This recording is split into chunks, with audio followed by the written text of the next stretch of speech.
The Durandi pampered us to the fullest degree, something I could definitely get used to, even if it was a misguided attempt to ensure that we found our treatment satisfactory. The luxurious, almost palatial complex looked like a gateway for the rich and famous, built to host larger aliens as well.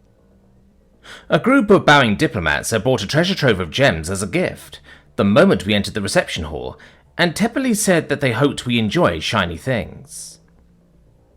That was when Ambassador Jetty suggested that the humans, especially myself, needed immediate relaxation.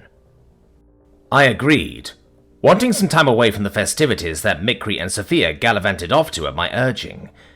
Any way to de-stress was a lifeline to me.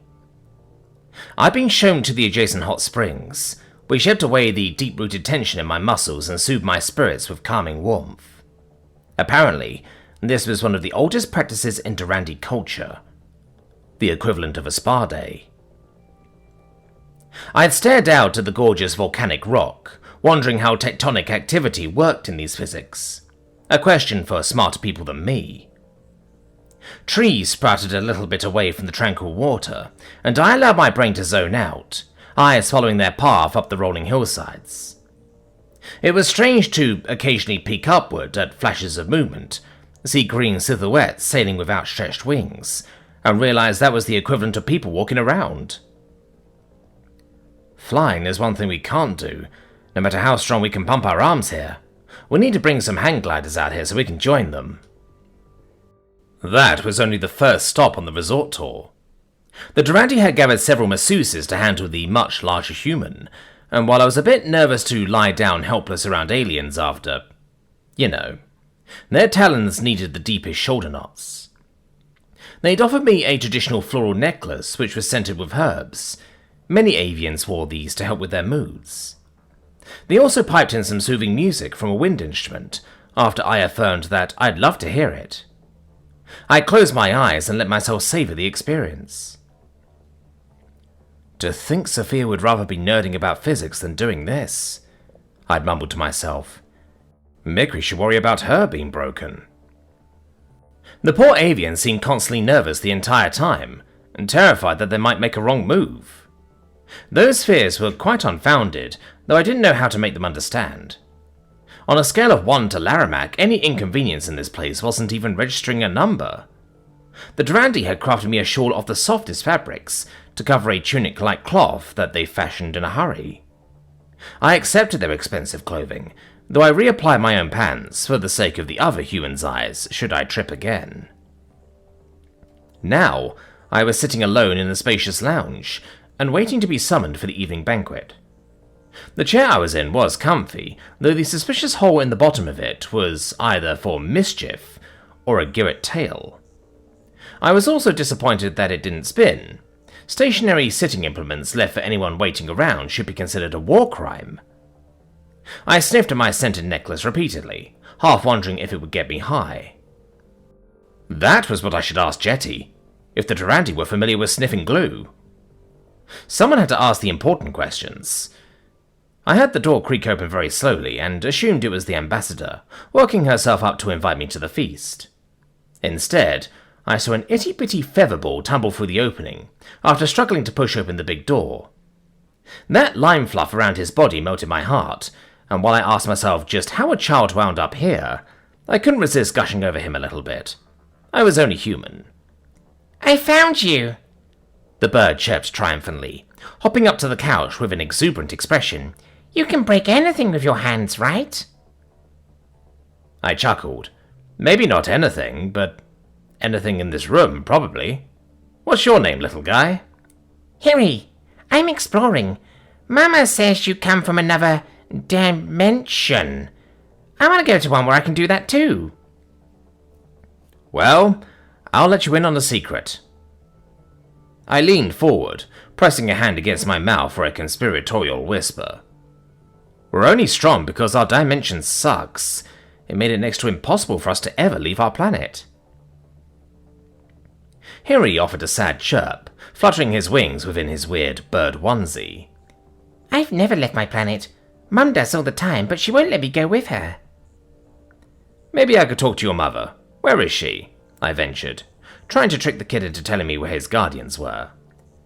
I don't know. You're so big. I want to be that tall. Can you pick me up? Maybe Harry doesn't need to go back quite yet. This is my one chance to hold the precious. Pet the precious. Protect the precious with a sworn blood oath. I held out a hand to the adorable child and felt warm and fuzzy as Harry hopped onto my palm. He fit there like a little toy soldier. I slowly lifted him up as if it was an elevator ride, ensuring he didn't fall. The Durandi chick was set down on my thigh, where his beak parted with a yawn immediately. He vibrated with happiness as I, unable to resist the fluff atop his crown, traced an index finger over the impossibly soft feathers. I scratched his neck with a fingernail, careful to apply almost zero force. His head leaned against my stomach, and I continued the repetitive motions. The door swung all the way open, revealing Ambassador Jetty staring at us with primal horror. Harry! I raised my hands with a nervous smile. Hi, Jetty. You know each other? I don't know how he got in here, but Do you know who his parents are? Look at the nice man I met, Harry chirped. I want him to watch me, Mum. Mum? Oh, shit. I told you not to disturb the human under any circumstances, Jetty screeched, rushing over to me. He could push that finger right through your head without trying or meaning to. I blanched. I was careful, Jetty, and no harm, no foul. The Durandi gave me a pleading look. I'm so sorry that Harry bothered you, Preston. He wasn't supposed to be here, but his father wanted to stick the shared custody to me. It's my fault.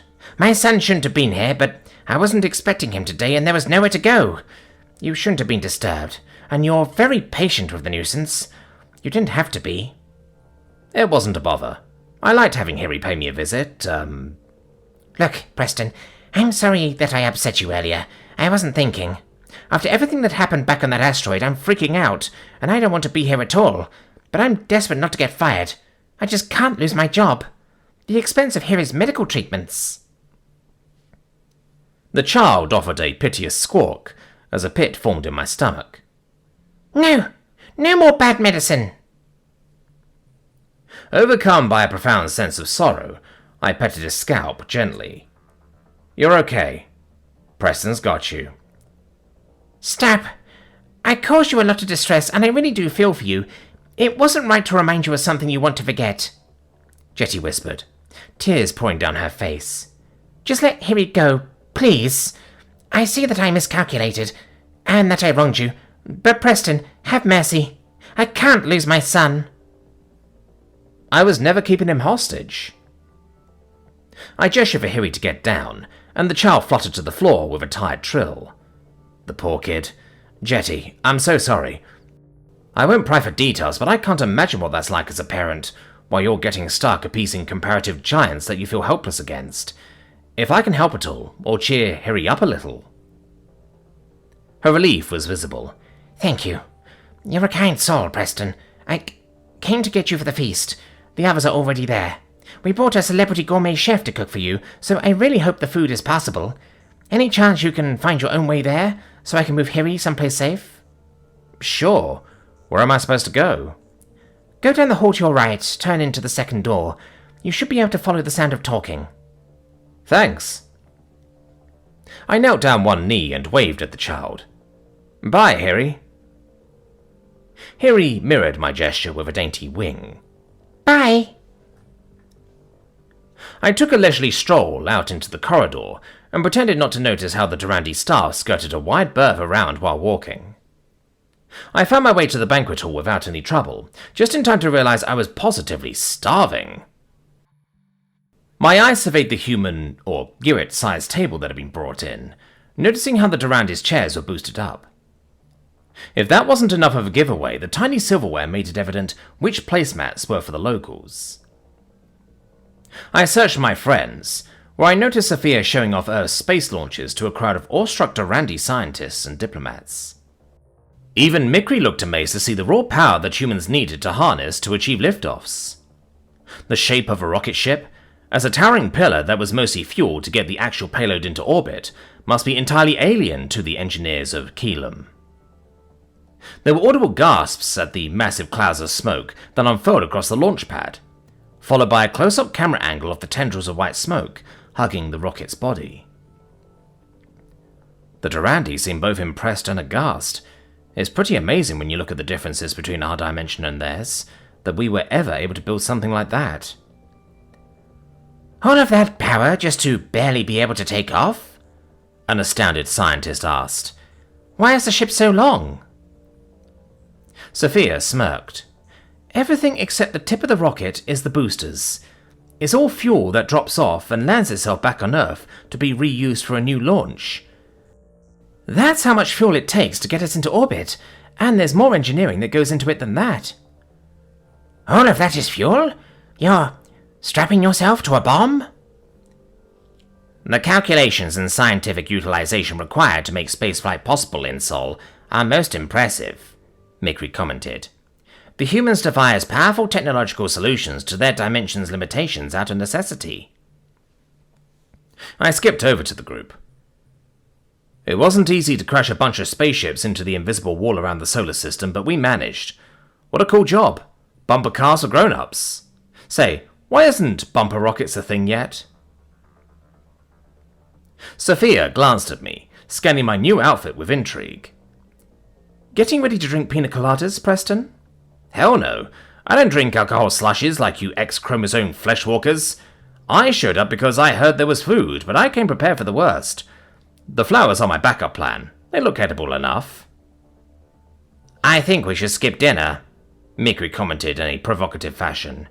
Only a Y-chromosome fleshwalker requires the constant consumption of nourishment. Are you saying women don't need to eat? I gave the android a shocked look. That's very sexist, Mikri.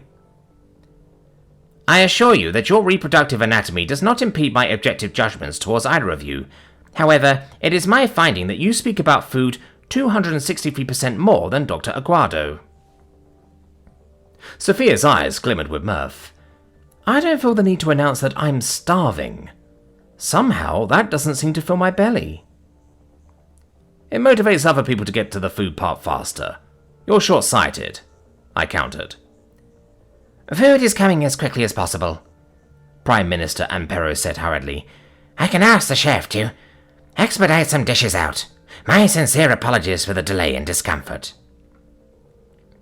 I shook my head in emphatic fashion. No, I'm joking around. Please don't bother the poor guy. Or gal. I didn't mean for you to take me seriously at all.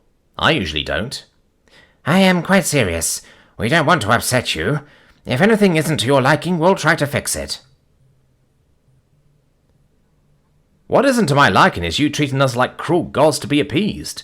Shit, I'm not a scientist, but you should look at those space programs nice and hard. We struggled to get up into the stars out of curiosity. We wanted friends, not servants. We don't expect more than goodwill. I want you to get to know us and who we are, to engage with us as equals. Equals? But organics are beneath me, Mikri deadpanned. Shut up. They don't know you're joking, and they don't seem to have much of a sense of humour. Now, back to the important stuff. What's on the menu? Ampero passed me a tablet with sample pictures of food.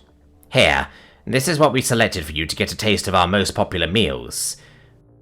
I have a great deal of apprehension, even after I went over what dishes to include with your friends at the beginning. I'm worried about hurting you. I'm worried about this too, the Vascar agreed. I do not want to see any humans that I care about injured again. I blinked in confusion. Hurting us? What do you mean? Did you put rat poison in the food?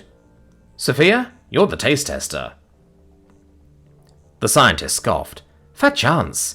The only time I volunteered to be sacrificed was going through the gap. Where's your sense of adventure? No, wait, I'm serious. What does the PM mean about hurting us? Those are two words I'm not up for. Most of our most popular dishes are mouth-sizzling, according to the Vascar and the Girret, so we were planning to make alternatives, Ampero explained. However, when we mentioned that these foods cause pain and distress to species with normal capsaicin receptors, humans seemed oddly encouraged and insisted we make the dishes. We verbally confirmed that the molecule binds to your receptors like them, so I don't think it's a good idea. Oh, capsaicin? It hates us, sure, but we took that personally. You're wrong, Ampero. Spicy food is a great idea. I can take it. Bring it on! Mikri beat with concern. But he said it causes pain and distress. Good pain and distress. Don't worry your pretty little processor. Preston's got this. The Durandi hosts in the room looked every bit as uneasy as Mikri about allowing us to ingest this harmful food, but that disclaimer had gotten me even more excited to try this grub. It was refreshing to have the most visceral torture on a visit to another planet be from alien chilies, hitting my taste buds. So far, I was having a wonderful time with the bird's hospitality, and I was looking forward to partaking in the feast our new friends had cooked up.